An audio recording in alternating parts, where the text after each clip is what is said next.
है, और भी हो सकते हैं।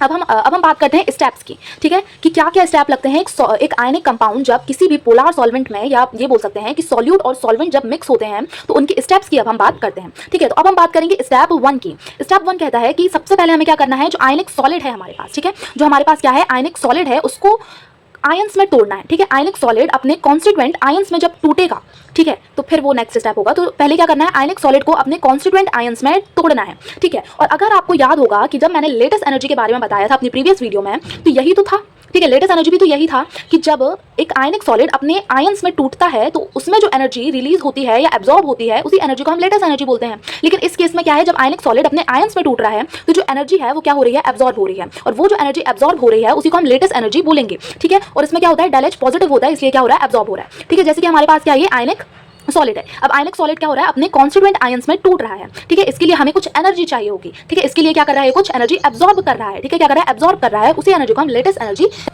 यही सेम चीज यहाँ पे लिखी हुई है कि ये जो एनर्जी लगी हुई है इसी को हम लेटेस्ट एनर्जी बोल देते हैं। अब ये जो हमारा स्टेप 2 आ जाता है, ठीक है। अब क्या हो गया, जो आयनिक सॉलिड था वो अपने आयंस में टूट गया। अब क्या बचा हमारे पास है आयंस, ठीक है। अब हम क्या करेंगे आयंस के साथ, अब हम आयंस को इंटरेक्ट करवाएंगे सॉल्वेंट के साथ। अब सॉल्वेंट कुछ भी हो सकता है, पानी वगैरह या कोई भी पोलर सॉल्वेंट जैसे हो सकते हैं, ठीक है। तो अब हमने क्या करना है, आयंस को सॉल्वेंट के साथ इंटरेक्ट करवाना है, ठीक है। अब ये जो इंटरेक्शन होगी ये स्ट्रॉन्ग इंटरेक्शन होगी और बहुत सारी एनर्जी रिलीज होगी, और वो जो बहुत सारी एनर्जी रिलीज होगी उसी एनर्जी को हम सॉल्वेशन एनर्जी बोलेंगे, ठीक है।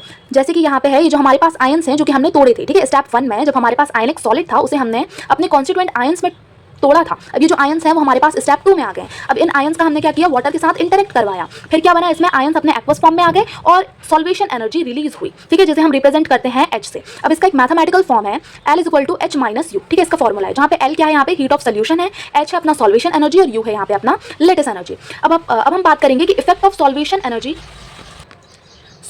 एनर्जी पे क्या इफेक्ट पड़ता है सॉल्युबिलिटी का, ठीक है। तो यहाँ पे H क्या है, अपना सॉल्वेशन एनर्जी है, U क्या है, लेटेस्ट एनर्जी है। तो अगर सॉल्वेशन एनर्जी लेटेस्ट एनर्जी से ज्यादा हुआ तो कंपाउंड इजीली डिसॉल्व हो जाता है, और अगर लेटेस्ट एनर्जी ज्यादा हुआ सॉल्वेशन एनर्जी से तो कंपाउंड इजीली डिसॉल्व नहीं होता है, ठीक है। ये चीज याद रखनी है।